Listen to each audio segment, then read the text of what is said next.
I do understand that we are going through very serious financial problems. There is always a swinging of the pendulum that goes from one extreme to another. The Bible, when you go through it, gives us the balance which allows us to really relate with God, not from an extreme perspective. Giving by God is an act of His grace. It's not an act of your behavior. It's actually an act of His grace. Remember that God still gives you even when you're disobedient, when you are in sin.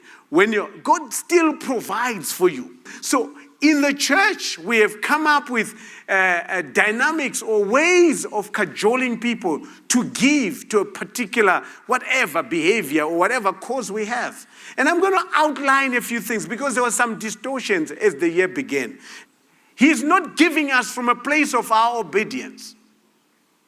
All He is looking for is a relationship. We give through the relationship we have with God, not because He's some master waiting to be obeyed. You don't play casino with God. There are people who have been shortchanged, crooked, and tricked into a behavior of throwing money at a certain situation or to a certain person because they think that immediately they will get something. First, you give to God.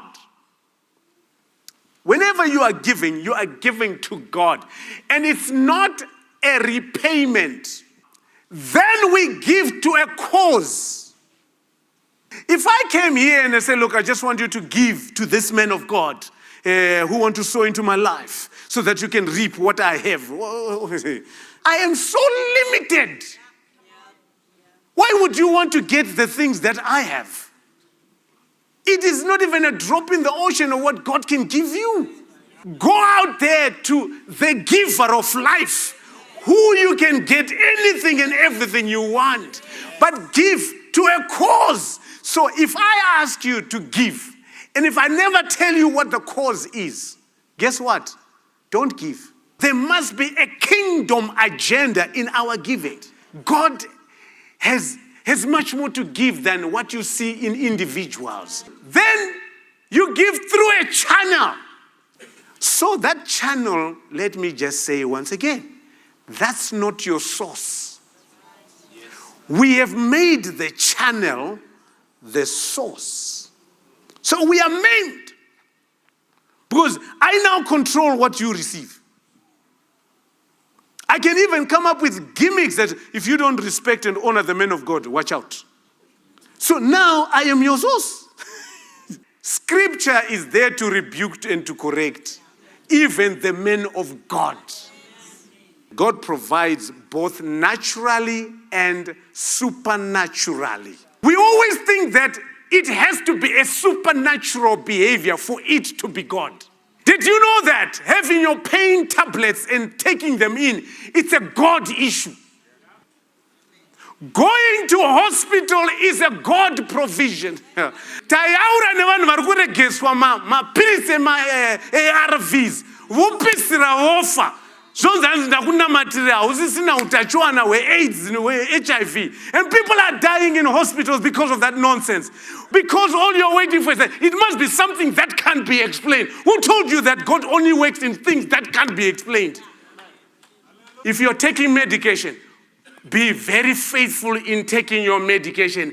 And when you take the medication, say, Lord, I thank you for this natural provision to my health. Why didn't God in there, let's just say in the wilderness, just say, okay, fine, I don't think you need to eat anything. Just breathe in and breathe out. Breathe in and breathe out. For 40 years, no food. But he had to provide something that they can eat. Then they cross the Jordan. He then had to say, no more manna. You are going to eat of the fruit of the land. He starts off with our needs. He never starts off with our wants. We are stressed more by wants than needs. Let me say this. Sometimes We don't know what we need. But let me tell you, God knows what you and I need. And then he provides towards the execution of his will. So some of the ones we are looking for are misaligned or unaligned to the purpose of God or the will of God. And therefore we don't get them. Ask God. That's why we start off. The issue is about what? A relationship. If you have a relationship, God will make you understand his will and your purpose.